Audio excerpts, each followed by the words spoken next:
I drank matcha tea instead of coffee every morning for a week. Here's what happened: I drink coffee almost every morning out of habit, but tea is actually my true love.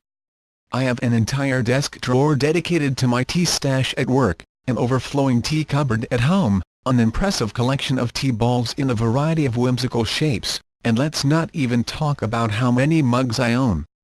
So when I discovered matcha, which promised a caffeine boost on par with coffee with the comfort of tea, I was all for giving it a try.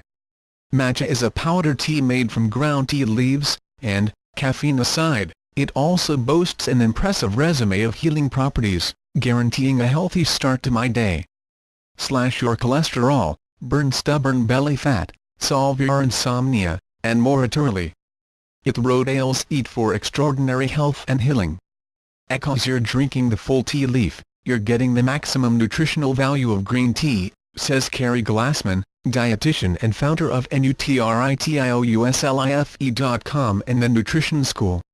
For example, regular steeped green tea is noted for its high levels of antioxidants, but it doesn't even come close to matcha, which has 10 times the antioxidants of regular green tea, according to Glassman.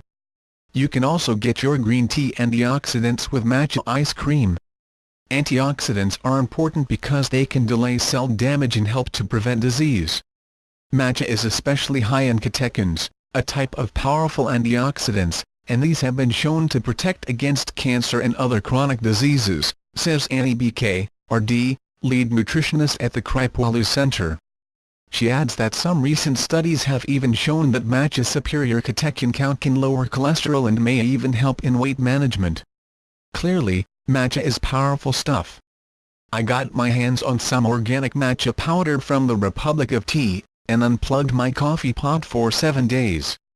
Here's how it went. It gave me energy. Unlike a lot of other sleepy office workers, I don't depend on caffeine to get me going in the morning. I drink coffee because I like the taste, not the side effects. Caffeine makes my thoughts race and my stomach queasy if I have too much, so given my low caffeine tolerance, I was curious how I would fare with matcha, which actually has twice the caffeine of coffee. But it turned out I had nothing to worry about. Felt alert, but less jittery than I do with coffee. That's because, unlike coffee, matcha contains a phytonutrient called L-theanine, which promotes calmness, says Vincent Pedra, M.D., author of Happy Gut. The result you get is a calm alertness, without the rush and crash of coffee. L-theanine is also a mood enhancer and improves concentration, he says. This was my experience exactly. Was knocking out my to-do list all week long. It took some getting used to. Drinking matcha isn't quite like drinking other teas. Since it's a powder, the tea is inevitably a bit grainy, especially as you near the bottom of the cup.